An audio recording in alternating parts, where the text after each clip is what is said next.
Vedas versus Modern Atomic Theory. Part 4. The Lecture That Shouldn't Exist. Daniel barely slept. Every time he closed his eyes, he saw patterns, circles inside circles, fields vibrating, ancient Sanskrit verses blending into quantum equations. By morning, he had almost convinced himself it was exhaustion, stress, an overactive imagination fueled by too much research and too little rest. That explanation felt safe. Safe explanations are comforting, but they rarely change history. The physics auditorium at Redwood University was packed. Daniel slipped into a seat near the back. On the large screen at the front was the title of the lecture, Quantum Reality and the Limits of Measurement. Guest speaker, Dr. Arvind Rao. The lights dimmed. A man walked onto the stage. Gray hair, thin frame, calm posture. The same man from the archive. Daniel's stomach tightened. So he was real. Dr. Rao adjusted the microphone. "Good afternoon," he began. "Today I want to discuss not what atoms are, but what we can know about them."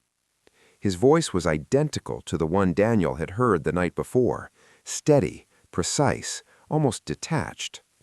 The first slide appeared, an image of an atom from a high school textbook, a neat nucleus with electrons orbiting like planets.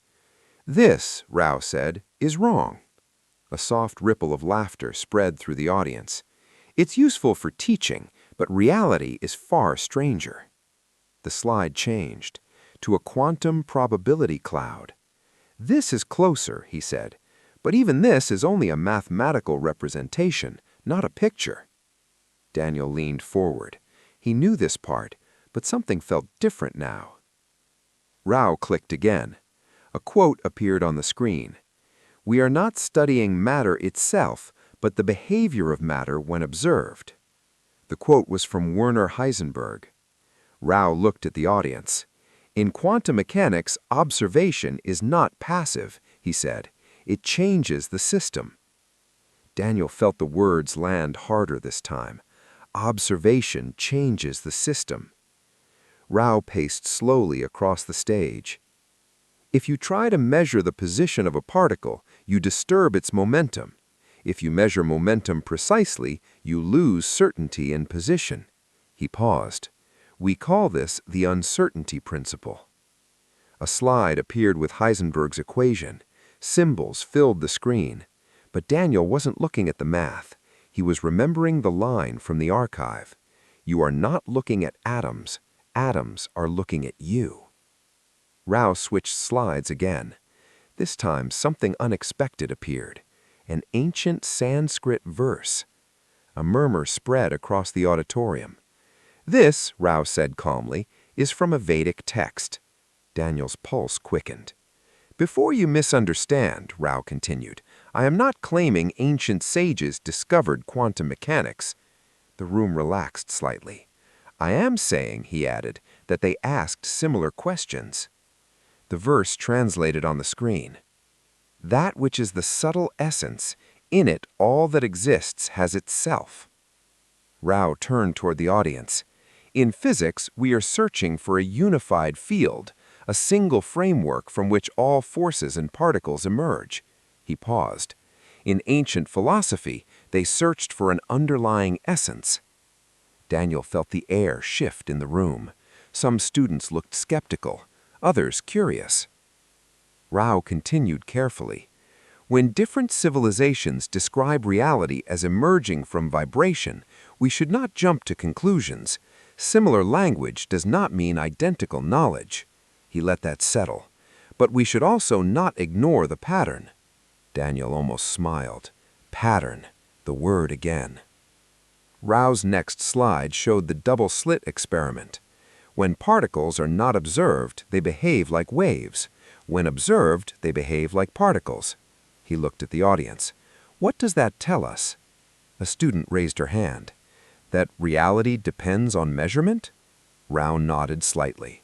"Or at least what we can say about reality depends on how we measure it." He stepped closer to the edge of the stage.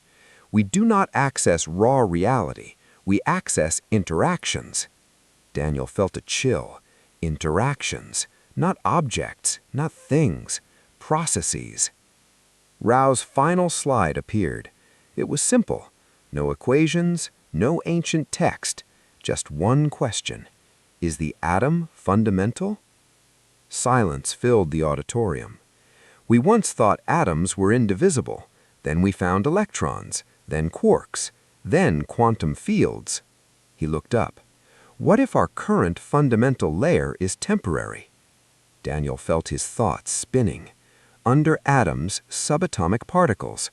Under particles, fields. Under fields, perhaps geometry, information, something else, something we don't yet have language for. Rao's voice softened. Every generation believes it has reached the base layer of reality. He smiled faintly. History suggests otherwise. The lecture ended with polite applause, but Daniel remained seated. His heart was pounding, because this was not just academic discussion. It felt personal. Students began filing out.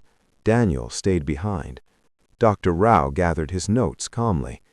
When the room was nearly empty, Daniel stood and walked down the steps toward the stage. "Dr. Rao?" he said carefully. Rao looked up. For a brief second, there was recognition in his eyes. "Yes?" "We met last night," Daniel said quietly. Rao studied him. "I don't think so," he replied evenly. Daniel felt confused. "In the archive basement," Daniel insisted. Rao's expression did not change. "I was on a flight last night," he said. "I arrived this morning." The words hit Daniel like cold water. "That's not possible," Daniel whispered. Rao simply smiled. "Be careful," he said gently. "When you look too closely at the foundations of reality, it can start looking back." Daniel's breath caught. The same sentence, the same tone. Then Rao stepped past him and walked out of the auditorium. Daniel stood alone in the silent hall. His rational mind scrambled for explanations. Stress hallucination, coincidence, memory distortion. But one thought refused to leave. If observation changes reality, and if reality at its core is vibration, then what exactly is consciousness doing? Is it inside the universe, or part of the mechanism that creates what we call matter? That night, Daniel returned to the archive. The door was locked. The lights were off. No sign that he had ever been there. But as he turned to leave, his phone vibrated. A message from an unknown number. Just 3 words. "The first atom." And below it, an address, not on campus, outside the city. Daniel stared at the screen. The storm clouds were gone. The sky above him was clear, filled with stars, tiny points of light that looked solid from a distance, but he now knew better. They were mostly empty space, held together by forces no one fully understands. And somewhere beyond those stars, beyond atoms, beyond fields, perhaps the real question waited. Not what is matter, but who is the observer?